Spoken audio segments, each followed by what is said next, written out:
आगे का पॉइंट है, धर्म लाभ का अर्थ है आत्मानुभूति। जिसे ये अनुभूति हुई है वही यथार्थ धार्मिक है। सच्ची बात कही जाए तो हम सभी नास्तिक हैं।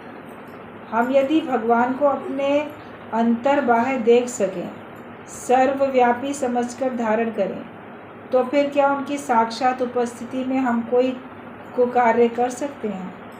हम यदि विश्वास करते हों कि हम जो बात भीतर ही भीतर मन में सोचते हैं उसे भी वे सब जान पाते हैं, क्योंकि वे सर्वज्ञ हैं, तो फिर क्या हम लज्जा से अवनत होकर असत चिंतन से विमुख न होते?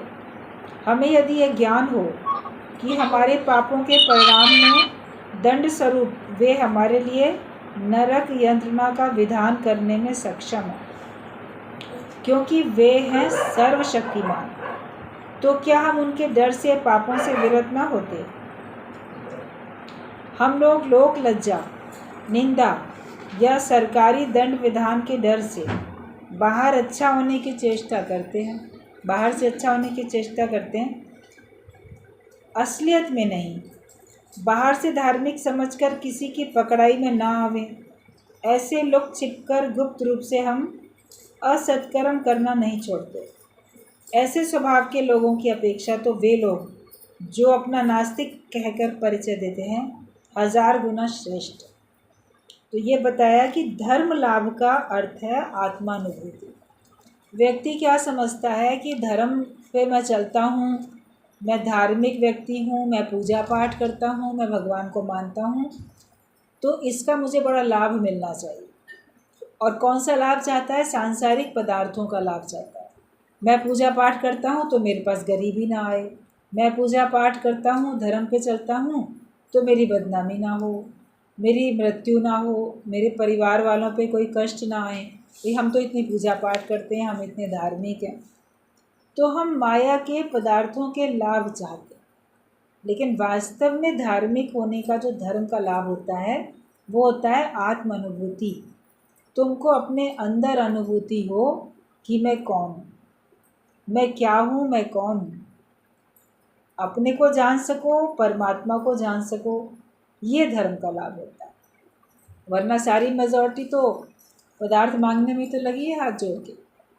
वो धर्म का वही लाभ समझते हैं। वो लाभ नहीं मिलता बोलेंगे फिर मंदिर जाने से फ़ायदा क्या हुआ, पूजा पाठ करने से फ़ायदा क्या हुआ, भगवान को मानने से फ़ायदा क्या हुआ, इतना धार्मिक बने, सत्कर्म किए, उनसे मुझे मिला के, तो छोड़ देते अच्छे कार्य करना भी और भगवान को मानना भी। वो धर्म का लाभ ये नहीं होता। धर्म का लाभ होता है तुमको अंदर में अनुभूति हो जाए कि तुम कौन हो। अभी सबको धर्म का लाभ ये मिला है कि उनको सत्संग मिला, ब्रह्म ज्ञान मिला और उनको अपने स्वयं को जानने की समझ मिली है। अपने को जान पाते हो कि आखिरकार तुम हो कौन और भगवान क्या है, उसका वास्तविक स्वरूप क्या है, वो हम जान पाते हैं। ये लाभ मिला है और जिसको ये लाभ मिल जाता है तो वही सच्चा धार्मिक कहलाएगा, और वरना तो हम सब नास्तिक ही हैं। हम भगवान की पूजा कहाँ करते हैं? हम तो अपनी इच्छाओं को मानने के लिए एक तरीका अपना लेते हैं कि मेरी इच्छाएं हैं, वो भगवान मान लेगा। उनको मनवाने के लिए कोई तरीका अपनाते हैं। तो भगवान की पूजा थोड़ी हो रही है। भगवान से तो याचना होती है, मांगना होता है। भगवान को कहाँ पूज रहे हैं? अपनी इच्छाओं को सामने रख रहे हैं और याचक बन के खड़े हैं, ये हमारी इच्छा पूरी कर दो। तो आप भगवान को मानते नहीं हो। अगर आपकी वो प्रार्थना नहीं स्वीकार होगी तो आप भगवान को ओपनली भी नहीं मानोगे। तो और अगर हम अपने अंदर और बाहर, अगर सच्चे हम धार्मिक हैं तो अपने अंदर और बाहर हम भगवान को देख सकें। मेरे भीतर भी और बाहर भी परमात्मा ही परमात्मा है और सबके घट में वही विद्यमान है। सब घट मेरा साइया सुनी सेज न को। हर एक के अंदर वही नूर है, हर एक के अंदर वही शक्ति विद्यमान है। घट घट में भगवान, घट घट में बसे भगवान, पहचान सके तो पहचान। अगर हम अपने भीतर और बाहर सब में अगर हम भगवान देखते हैं तो हम धार्मिक कहलाएंगे। लेकिन अगर हम सर्व में भगवान नहीं देखते, किसी को देख के आप उसको सताओ, किसी को देख के आप उसका नुकसान करो, षड्यंत्र रचो, कैसे दूसरे के सुख को दुख में बदल दूं, कैसे किसी की प्रसन्नता को मैं समाप्त कर दूं। ये हर एक मन सोचता है अगर, तो वो धार्मिक नहीं है। जो सब में भगवान देखता है वही धार्मिक है। भगवान कृष्ण ने भी भगवत गीता में बोला है कि सब में मैं विद्यमान हूँ। कहाँ तक वर्णन करूँ अपनी विभूतियों का, मैं सब में हूँ, जड़ चेतन सब में हूँ।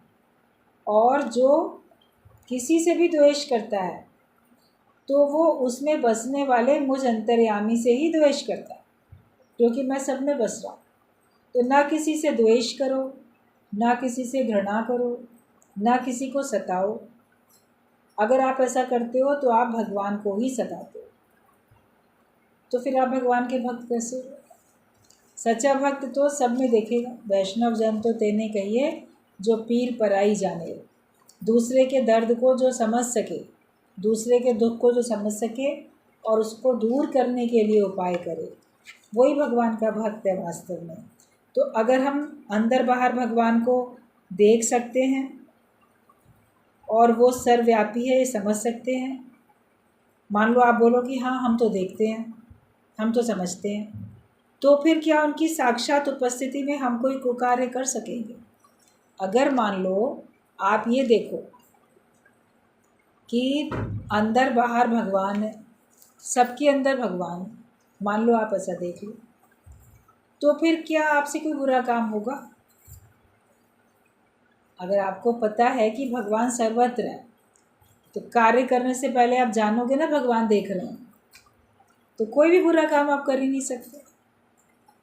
तो केवल कहने मात्र नहीं रखो कि सब जगह भगवान है, मगर उसको प्रत्यक्ष महसूस करो, उसकी उपस्थिति महसूस करो कि ईश्वर विद्यमान है, वो देख रहा है।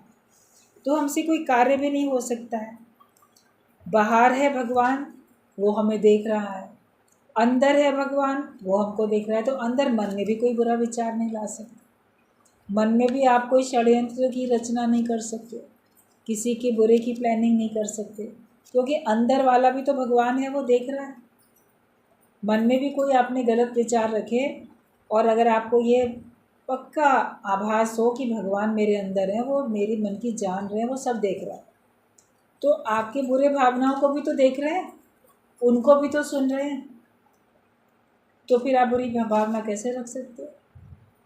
जो मन में विचार चलते हैं अगर वो लोगों को पता चले तो क्या आपको मान सम्मान मिलेगा या आपको शर्मिंदा होना पड़ेगा? ये सोचिए।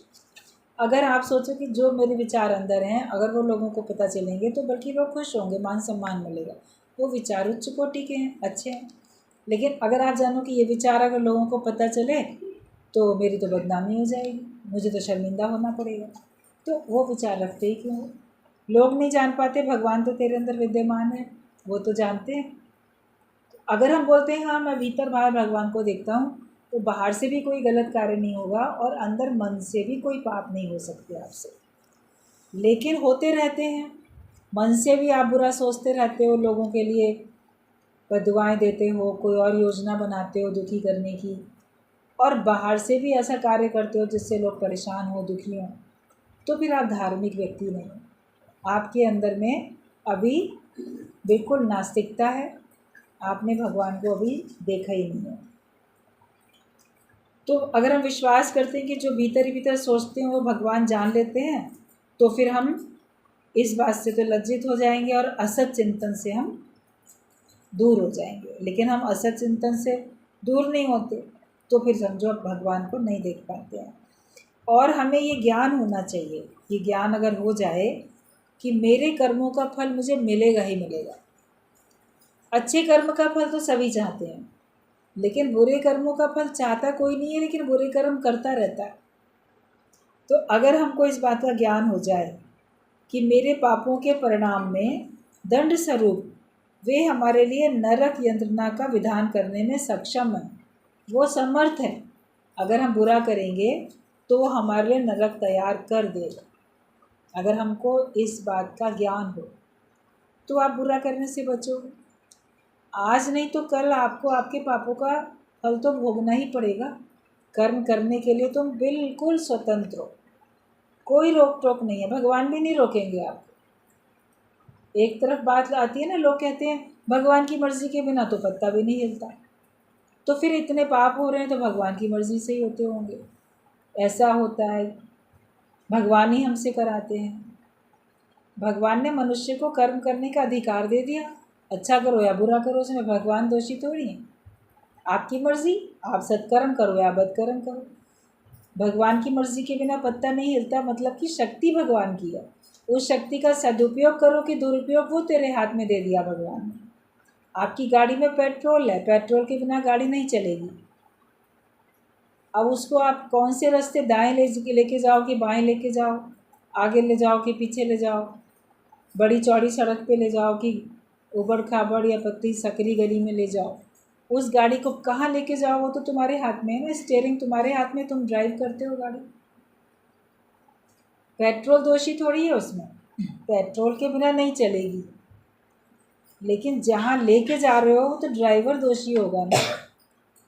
तो भगवान की मर्ज़ी के बिना पत्ता नहीं हिलता, मतलब तेरे अंदर शक्ति भगवान की है, पेट्रोल भगवान का। लेकिन अपने मन बुद्धि इंद्रियों को चलाने वाले तुम हो ड्राइवर। तुम जैसा चलाओगे, जैसे कर्म करोगे, वो तुम्हारे हाथ में। उसमें पेट्रोल थोड़ी तुमको रोकेगा, ऐसे नहीं चलो और वैसे नहीं चलो, तो भगवान क्यों रोकेगा तुमको? मनुष्य को नहीं रोकेगा भगवान। उसने पहले ही कह दिया कि मैंने तुमको अपने जैसा बनाया और मैं तुमको कर्म करने की पूरी पूरी फ्रीडम देता हूँ। अब तेरे हाथ में है जीवन बनाना या बिगाड़ना, बनाओ या बिगाड़ो, तुम्हारे हाथ में। तो दोषी भगवान थोड़ी होता है। पूरा ज्ञान लोग नहीं लेते और अधूरी बात सुन के भगवान के ऊपर दोष देते हैं और अपनी इच्छाओं को भगवान की इच्छा कह के अपने को छुड़ाना चाहते हैं। लेकिन भगवान इतना नासमझ थोड़ी है कि तुम अपनी इच्छा से कोई अच्छा बुरा काम करो और उसका फल भगवान भोग लेगा। भगवान तो नहीं भोगेगा, तुम ही भोगोगे उसको। तो तुम्हें इस बात का ध्यान होना चाहिए, ज्ञान होना चाहिए कि जो कुछ तुम करते हो, अगर बुरा करते हो तो तुम्हारे लिए नरक तैयार है। आज नहीं तो कल भोगना पड़ेगा, इस जन्म में नहीं तो अगले जन्म में भोगना पड़ेगा।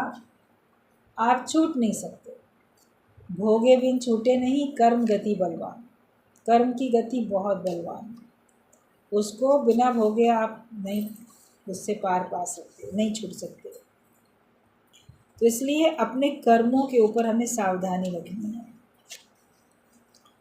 अगर हम ये समझ जाएं तो हम पाप करेंगे। हम लोग लोक निंदा, लोक लज्जा या सरकारी दंड विधान के डर से बाहर अच्छा होने की चेष्टा करते हैं, दिखावा करते हैं। पुलिस वाला देख रहा है तो रूल के हिसाब से चलो, नहीं देख रहा है तो चौराहा ऐसे ही पार कर लो या कुछ ऐसे ही कर लो। कहीं कहीं ये सब रहता है, रूल ब्रेक करते हैं वरना दंड मिलेगा। तो दंड के भय से बाहर से कई बार आप अच्छा दिखाने की कोशिश करते हो, या लोग क्या कहेंगे इसलिए भी अच्छा दिखाने की कोशिश करते हो बाहर से, मगर अंदर वैसे के वैसे। तो भगवान तो अंदर भी देख लो। दुनिया वाले बाहर देखते हैं लेकिन भगवान तो अंदर भी देखते हैं, उनसे तो कोई बात छिपी नहीं। इसलिए अपने भीतर बाहर के कर्मों के लिए हमको सावधान और शुद्ध होना पड़ेगा। तो हम बाहर से तो अच्छा होने की चेष्टा करते हैं कि मेरी निंदा ना हो, मेरा लोक लज्जा है इसलिए, लेकिन असलियत में हम अच्छा होने की चेष्टा नहीं करते। बाहर से धार्मिक समझकर किसी की पकड़ाई में ना आए, ऐसे लोग छिपकर गुप्त रूप से हम असत्कर्म करना भी नहीं छोड़ते। कोई जान ना पाए तो मैं पाप कर लूँ, कोई देख ना पाए, जान ना पाए, ऐसे छिप के मैं अपना गलत काम कर लूँ, तो भगवान से तो छिपेगा नहीं। और वो भी कभी ना कभी तो प्रकट हो ही जाएगा।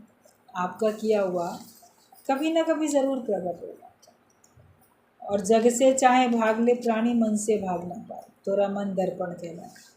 आप संसार से छुड़ा सकते हो, संसार से छिपा सकते हो, मगर अपने से कैसे छिपाओगे और भगवान से कैसे छिपाओगे? और उन कर्मों से, अपने फल से आप छूट नहीं सकते। तो जो लोग बाहर से अच्छा बनने की कोशिश करते हैं, दिखाते हैं, अंदर से बदकर्म करना छोड़ते नहीं हैं, वो फिर उन नास्तिक लोगों से भी खराब है। और नास्तिक लोग उनसे भी ज़्यादा अच्छे हैं, क्योंकि वो डिक्लेयर्ड है ना कि ये मैं हूँ ही ऐसा, मैं भगवान को मानता ही नहीं, या मैं तो गलत काम कर ही रहा हूँ। तो बाहर भीतर तो एक होना पड़ेगा। आप बाहर से अच्छे हो तो अंदर से भी अच्छे बन जाओ, अंदर से अच्छे हो तो बाहर से भी अच्छे हो जाओ। मन सांचा मुख सांचा हो, मन में सच्चाई है तो मुख में भी सच्चाई हो, आपके कर्म भी वैसे ही होने चाहिए। तो दिखावा नहीं करो, कहते करे दिखावा भक्ति का और उजली ओढ़े चादरिया। अंदर से मन साफ किया ना, बाहर मांझे गागरिया। बाहर तो अपना जल भर के, लोटा भर के जल लेके जाएंगे, किसी तुलसी के पेड़ में, केले के पेड़ में, कहीं पीपल के पेड़ में, कहीं शिवलिंग पे आप जल अर्पण करते हो। बाहर से तो बड़ा साफ नहाए, अच्छे कपड़े पहने, पूजा की थाली, बर्तन पूजा वाले, लोटा, पानी का ग्लास, जो भी कुछ है आपके पास वो अच्छा चमचमा रहा है, मजा हुआ। मन को चमकाया नहीं, मन को साफ नहीं किया, मन में मलिनता भरी पड़ी है।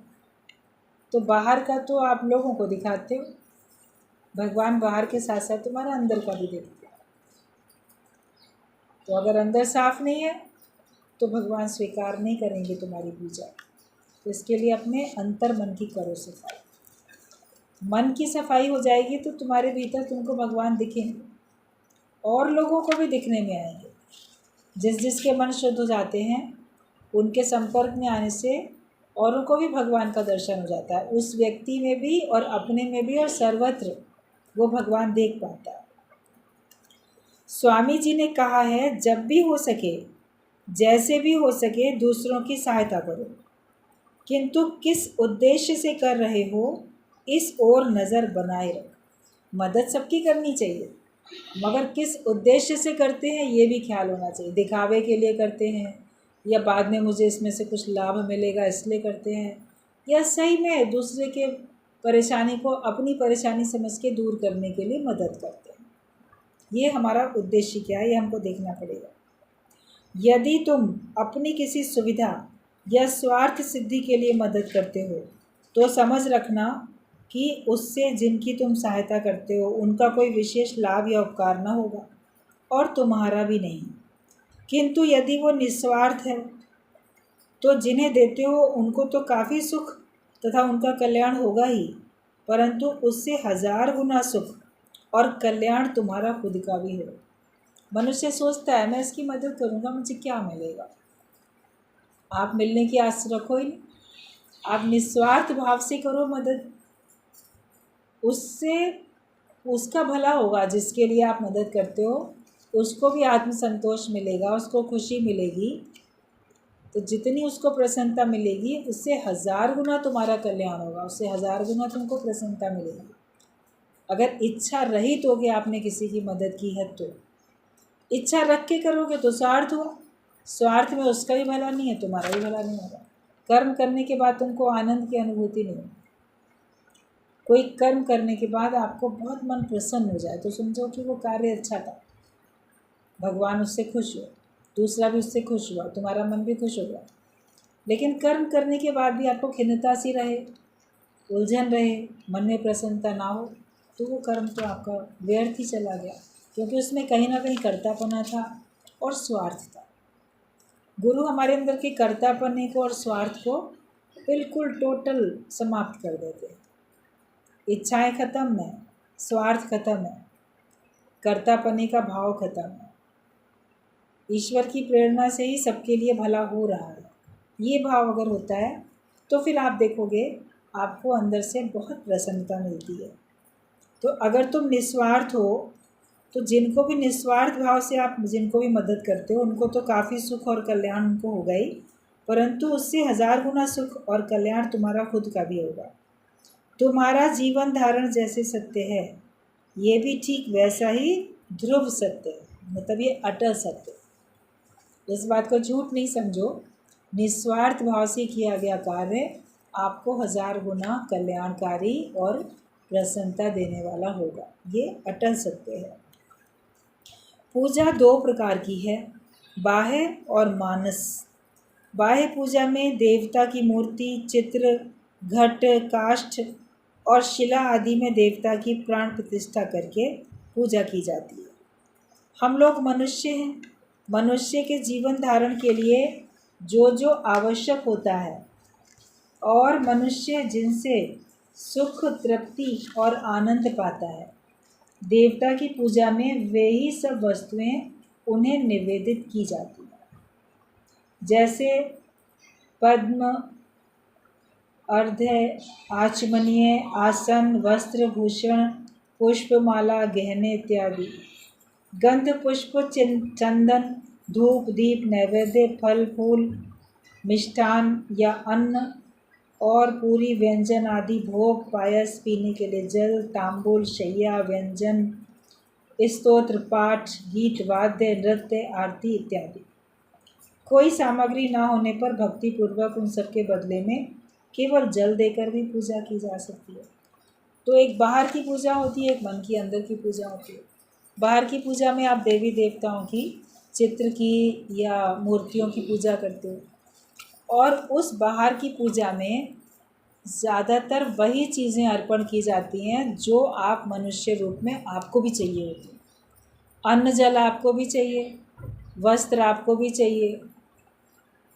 जैसे वहाँ का आपने पूजा पाठ में भगवान की महिमा गाई तो आपको भी अपनी महिमा चाहिए।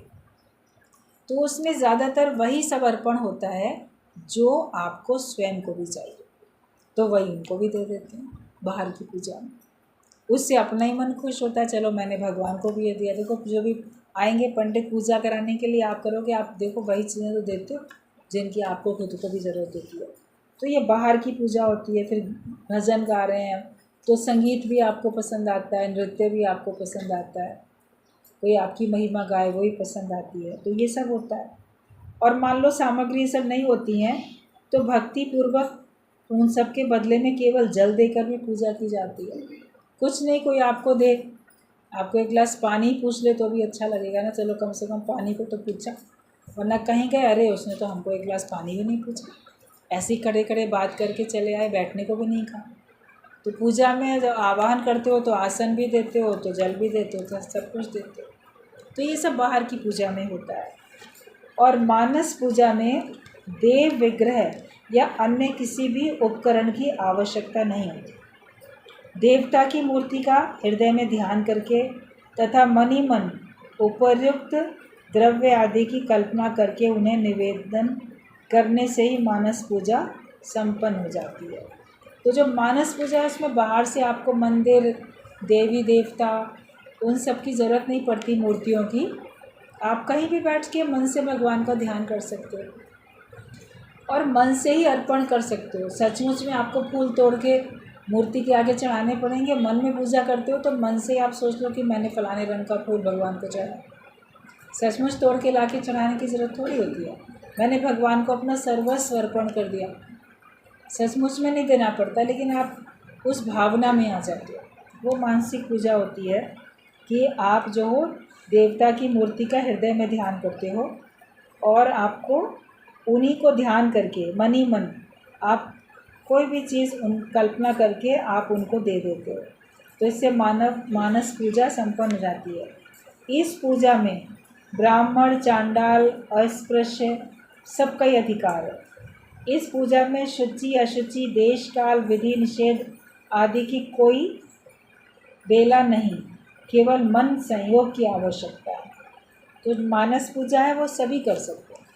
पहले ज़माने में होता था, बड़ी छुआछूत होती थी मंदिरों में, जो ऐसा कार्य करते थे, साफ़ सफाई का कार्य करते थे, चांडाल होते थे, तो वो उनको अंदर जाने को नहीं देते थे पुराने ज़माने में। लेकिन इसमें ब्राह्मण भी, चांडाल भी, किसी भी जाति का हो, किसी भी जाति का व्यक्ति हो, वो मानसिक पूजा तो कर ही सकता है। अभी मंदिर में कोई जाने को नहीं देगा तो भगवान का भाव तो रखे, वो मन से तो पूजा कर ही सकते। मानस पूजा सभी लोग कर सकते हैं। और उस मंदिर में जाने के लिए आपको शुद्ध होके जाना पड़ेगा, नहा धो के जाना पड़ेगा। आप अगर किसी ऐसी स्थिति में हो तो आप नहीं जा सकते मंदिर, पूजा बाहर की करनी मना होगी। लेकिन मानसिक पूजा तो आप कहीं भी कर सकते हो, बिना नहाए भी बिस्तर पे आप लेटे हो, बीमार हो, अस्पताल में हो, कहीं भी हो, आप मानसिक पूजा कर सकते हो। और पूजा तो आपको पूजा घर में या मंदिर में जाना पड़ेगा।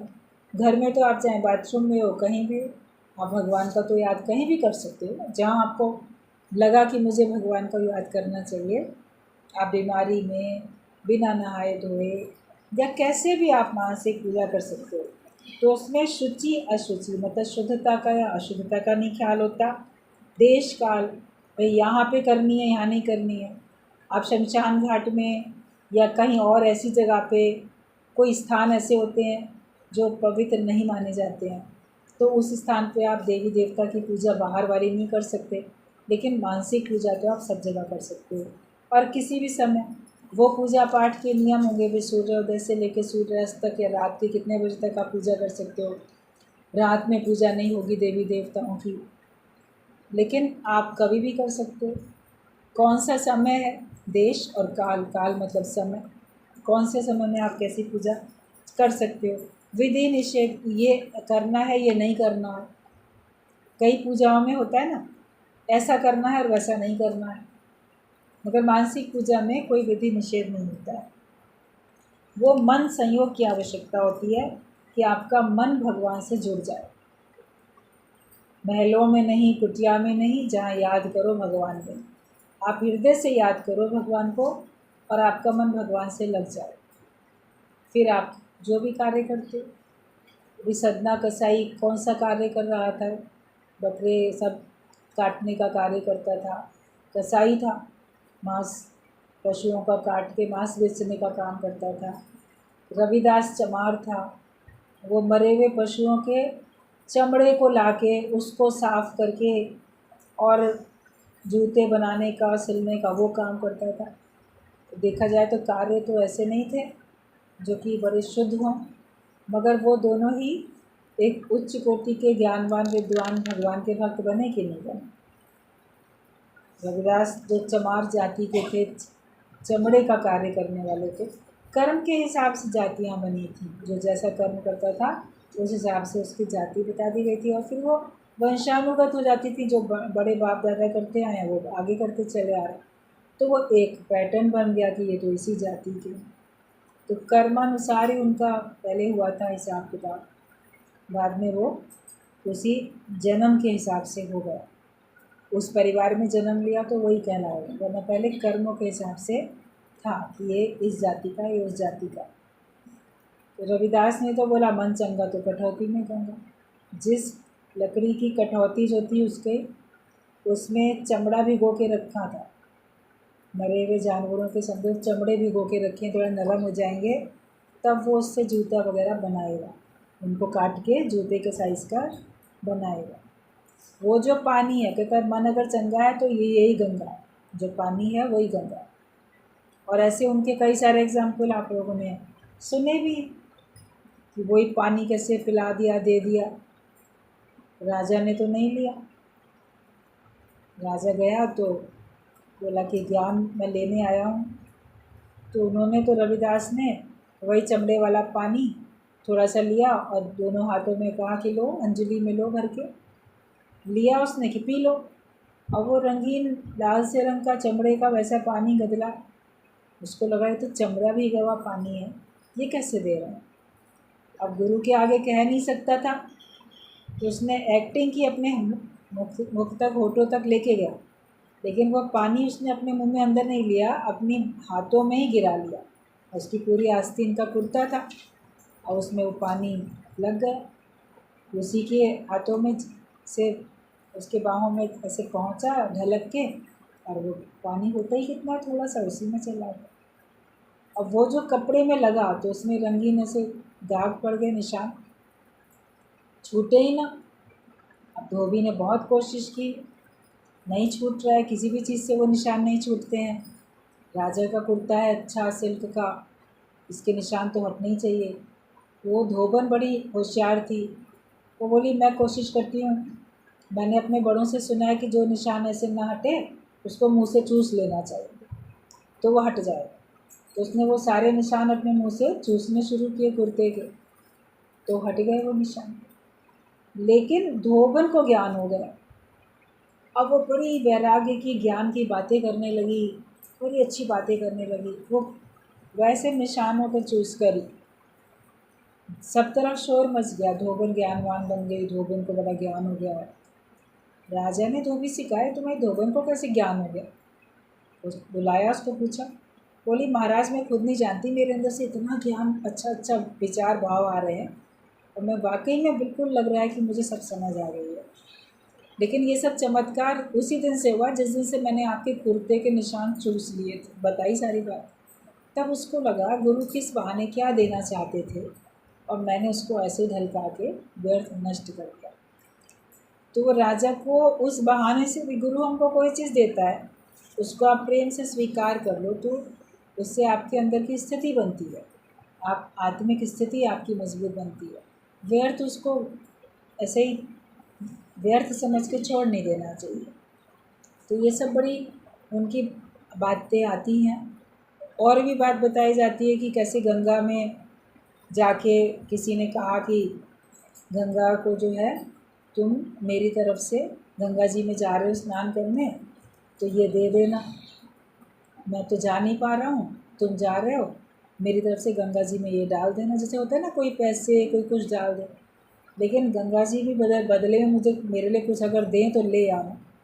तो गंगा जी कहाँ देंगी बदले में? तो वो जो भक्त था उसने किसी पड़ोसी को दे दिया अपना कुछ कि अगर गंगा जी बदले में दें तो मेरे लिए ले आना।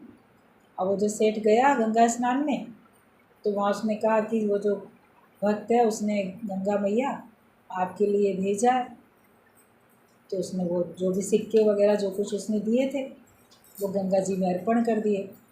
तो वो कह रहा था कि गंगा कुछ दें तो ले आना, क्या आप भी कुछ दोगी उसको बदले में? गंगा जी से पूछा उसने। वो जानता था कोई गंगा नदी ऐसे कुछ देगी थोड़ी, मगर चूंकि उसने कहा है पूछ लेना और दें तो ले आना, तो कह तो दूँ। तो जैसे उसने कहा तो देखा गंगा नदी में से एक बड़ा सुंदर हाथ निकला और उसमें एक बहुत जड़ाऊ कंगन था, बहुत सुंदर कंगन था। तो वो दे दिया कि ये दे दो। अब वो देखा इतना कीमती हीरे मोती जड़ा हुआ कंगन है, ले तो आया, मगर फिर सोचने लगा कि ये तो बहुत सुंदर है, उसको क्या पता चलेगा ये मिला है। तो उसने वो अपने पास ही रखा, उसको नहीं बताया अब कि इसको हम बेच लेंगे, ये बहुत अच्छा कीमती है, मिल जाएगा। अब उसकी कीमत तो कोई आँख ही नहीं पा रहा था। राजा को बात मिली, पहुँची, बोला ये वो खरीद लें। रानी कहती है एक अकेले कंगन का क्या होगा, आप जो इसकी जोड़ी भी तो चाहिए ना, दोनों हाथों में पहने ना एक साथ, अब दूसरा कंगन वैसा कहाँ मिलेगा। अब जब वो गया दूसरा कंगन कहाँ से मिले, किसी भी सुनार जौहरी के पास था ही नहीं। और वो फिर पहुँच गया उस भक्त के पास, इसी के पास में, कि सच्ची बात बतानी पड़ी कि ऐसे ऐसे है, अब गंगा नदी में जाना पड़ेगा, जाने मिलेगा कि नहीं मिलेगा, क्या होगा। तो उसने उसकी दुविधा को समझ लिया, रविदास ने उसकी दुविधा को समझ लिया। कहते क्या बात है? बोले ऐसी ऐसी बात है सच्ची कि ऐसे मैंने कंगन तो वहाँ से लिया था, उधर नहीं दिया, अब इसका एक जोड़ी जो है और लेना है, तो कैसे मिले, क्या करूं? तो उन्होंने कहा अच्छा, तो इसमें गंगा नदी के पास जाने की ज़रूरत नहीं है, अगर तुमने वो कंगन हमें नहीं दिया था कोई बात नहीं, तो देखो इनमें से तो नहीं है, अपनी उसी कठौती में उसने हाथ ऐसे घुमाया और उसमें से अनेक सारे कंगन निकल आए तरह तरह के। वैसे बोले बताओ इनमें से उसकी जोड़ी का कौन सा? और ये चमत्कार देख के तो बड़ा हैरान हो गया। कहता ये इन्होंने कहा था कि गंगा कुछ दे तो ले आना, मेरी बात करने के लिए कहा था इस भक्त ने, ये इतना चमत्कारिक भक्त है, मैंने तो इसको सोचा था कि ये साधारण होगा, और वो तो इसकी कटौती में ही गंगा रहती है और उसके पास तो पहले से ही वो सारे कंगन हैं। वो तो मेरे अंदर का लोभ, लालच, सच्चाई, वो सब समझ में आई है। तब वो उनके चरणों में गिर गया। बोला आपकी महानता को तो मैंने जाना ही नहीं था, पहचाना ही नहीं। तब से प्रसिद्ध हो गया कि मन चंगा चंगा तो कटौती में गंगा। और उसके पास पहले ही सब कुछ है, मगर भक्त को तो चाहिए ही नहीं ना। वो क्या करे, उसके लिए सोना और मिट्टी सब एक बराबर होती है। कीमत बाहर की देखो या अपने को कीमती बनाओ। आप अपने को कीमती बनाओ, वो ज़्यादा अच्छा है। मैंने बाहर के कितने भी कीमती गहने कपड़े पहने हैं, लेकिन अगर आपने अपने को कीमती नहीं बनाया, वो तो ज्ञान के धन से ही आप कीमती बनेंगे, बाहर के धन से थोड़ी नहीं। बाहर से कोई बहुत सोने चांदी हीरे मोती गहनों में लदा हुआ हो कोई व्यक्ति, मगर दिल उसका कंगाल हो सकता है, अंदर से वो बिल्कुल कंगाल फटेहाल हो सकता है, जो उसके अंदर में प्रसन्नता नहीं है, जो उसके अंदर में ज्ञान नहीं है, भगवान नहीं है, तो वो धनवान होते हुए भी उसका धन व्यर्थ है। लेकिन जो भी भगवान के भक्त होते हैं, बाहर से उनके पास धन दौलत हो या ना हो, मगर वो शहंशाह होते हैं। वो मालो माल अपने को समझते हैं, उनको कोई कमी फिर रहती भी नहीं। भगवान उनको कोई कमी छोड़ते भी नहीं हैं। तो हमें अपने मन को भगवान से लगाने की ज़रूरत है कि मन मेरा भगवान में लग जाए, मन चंगा हो जाए, तो तुम्हारे ही पास सब कुछ है, तेरे घट में सब कुछ है। अन्न या भोज्य पदार्थ मात्र ही जीवधारियों की साधारण संपत्ति है। ये उपनिषदों की शिक्षा है। जो भी साधारण जीव धारण किए हुए लोग हैं, मनुष्य, उनको अन्न मिल जाए, बस ये भोजन, ये सब सामग्री मिल जाए, भोज्य मात्र, तो वही उनकी साधारण सी संपत्ति होती है। तो ये उपनिषदों में लिखा है। पर पीड़न अथवा दूसरे को वंचित किए बिना एक ग्रास अन्न भी कोई मुख में नहीं डाल सकता। ईश्वर को अन्न निवेदित ना करके और क्षुधार्थ अतिथि तथा पशु पक्षियों का हिस्सा रखे बिना जो लोग केवल अपने लिए अन्न भोज्य रंधन करके खाते हैं, उन्हें हमारे शास्त्रों ने पापी और उस अन्न को पाप अन्न कहा।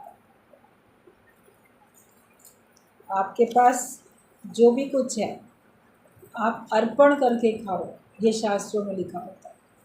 पहले ज़माने में जो भी भोजन बनता था, भगवान को भोग लगा के तब खाते थे, और उसमें भी सबका हिस्सा थोड़ा थोड़ा निकाल के तब खाते थे। ऐसे पंचग्रास निकाल के थोड़ा थोड़ा, ये गाय के लिए, ये कुत्ते के लिए, ये चींटी के लिए, चिड़िया के लिए, कौवे के लिए, जो भी उस तरह से छोटा छोटा सा निकालते थे, या सामने आया है तो उसको देते थे। अतिथि आए तो अपने खाने से पहले उसको देते थे। और ये एक तरीका होता है, आप अपने घर में जो व्यक्ति भोजन बनाता है उसका ये एक तरीका होता है कि आप पहले सबको दो, लास्ट में अपने लिए परोसो। पहले सबको दे दो, देखो सबने खा लिया। घर में अगर मान लो उस समय कोई घर से बाहर गया हुआ है, फैमिली मेम्बर है, वो घर से बाहर है, आप उसके लिए पहले हिस्सा निकाल के रख दो। जो घर में रहते हैं आप उनसे पहले सबसे पूछो खाने के लिए, उनको सबको दो, लास्ट में आप अपनी थाली में डालो। ये नहीं सोचो मेरे लिए बचेगा कि नहीं बचेगा। फिर अगर कोई मान लो अतिथि आ जाता है तो आप उसको भी दो, या कोई बोले मैं बड़ी भूख लगी है, प्यास लगी है, तो आप उसको दे सकते। और जो दूसरे को दिए बिना केवल अपने लिए बनाया, अपने लिए खाया, तो भगवद गीता में भगवान ने बात बोली है, जो केवल अपने लिए पकाते हैं, अपने लिए खाते हैं, वो तो पापी हैं और पाप को ही भक्षण करते हैं। मतलब स्वार्थी मत बनो, सिर्फ अपने लिए। लोग तो गिन के रोटी बनाते, कितनी खाओगे, 2 खानी है कि 1 खानी है कि 3 खानी है कि 4 खानी है, तुम्हें कितनी खानी, तुम्हें उतनी गिन के बनाएंगे, एक भी ये रोटी एक्स्ट्रा नहीं बनाएंगे। क्यों नहीं बनाएंगे, बासी कौन खाएगा, ताज़ी बना लेंगे। और वहीं कोई आ जाए, मान लो किसी को ज़्यादा भूख हो, आ जाए, आप कहीं अगर बच भी रही है तो आप बाहर किसी गाय कुत्ते के लिए भी नहीं डालोगे, तो केवल अपने लिए तो बनाया ना।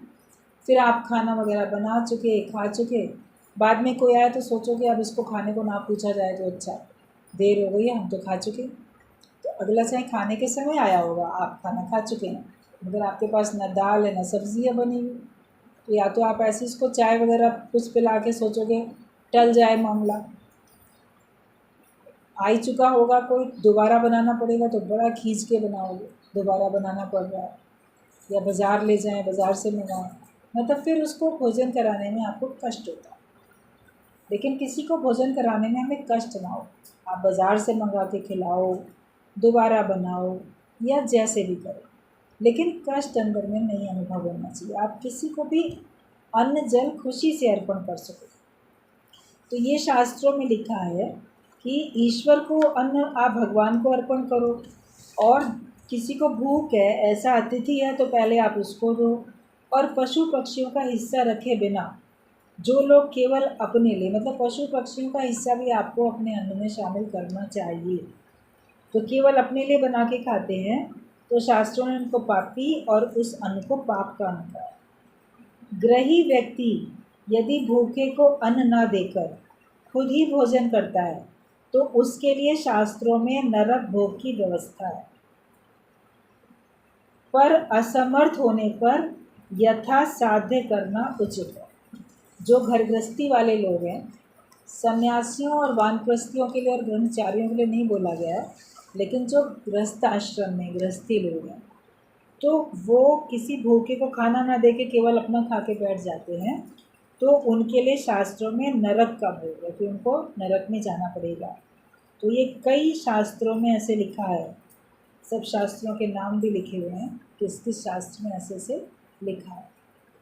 मतलब कि आप अर्पण करो, और अगर आप समर्थ नहीं हो किसी को तो अपने सामर्थ्य के हिसाब से थोड़ा अर्पण करो।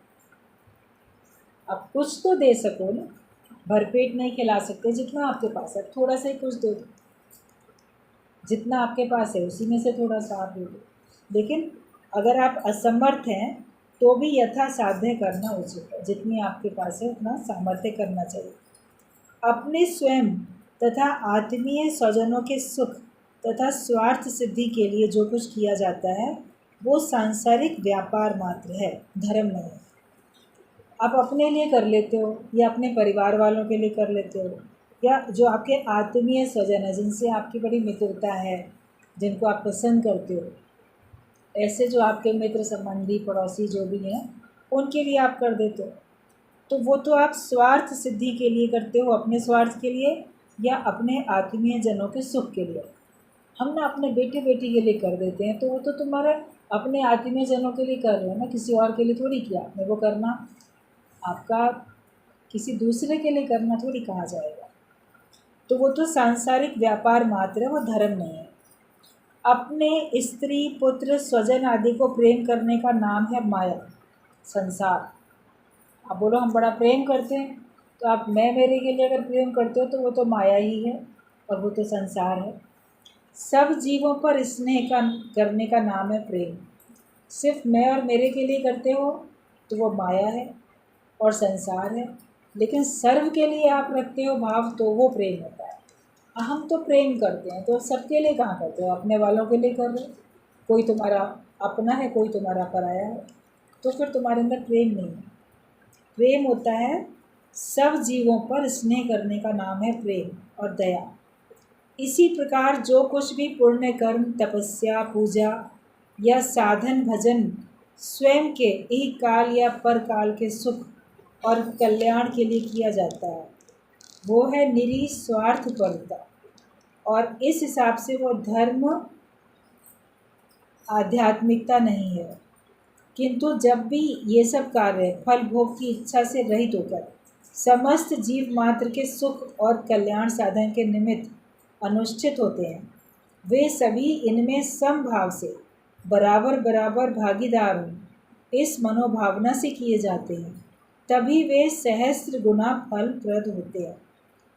केवल अपने लिए करते हो कि चलो सत्कर्म किया, तपस्या पूजा की, इस लोक में सुख मिलेगा मुझे, परलोक में सुख मिलेगा, स्वर्ग मिलेगा, तो वो तो स्वार्थ है। तो वो धर्म जो है आध्यात्मिकता से जुड़ा हुआ नहीं है, वो तुम्हारा स्वार्थ का काम है। लेकिन जब निस्वार्थ होके, इच्छा रहित होके समस्त जीव मात्र के सुख के लिए करते हो और कल्याण के लिए कोई भी अनुष्ठान आप करते हो, और समभाव से एक बराबर भावना के साथ, भेदभाव ना हो जिसमें, तो बराबर बराबर के समभाव से सब भागीदार हों, इस मनोभावना से जो किए जाते हैं कर्म, वो सहस्र गुना फलप्रद होते हैं, उसका अच्छा फल आपको 1000 गुना करके मिलता है। अपने तथा दूसरों के लिए भी करुणावतार बुद्ध देव ने कहा था, जितने दिन पर्यंत जगत के समस्त जीव मुक्ति लाभ नहीं कर लेते, उतने दिन तक मैं अपनी मुक्ति नहीं चाहता। कितनी उच्च श्रेणी का आदर्श। भगवान बुद्ध ने भी कहा कि जब तक संसार के सब जीव मुक्ति का लाभ ना ले लें, तब तक तो मैं अपनी भी मुक्ति नहीं चाहता। मतलब मैं रहूं और मेरे द्वारा सबकी मुक्ति होती जाए।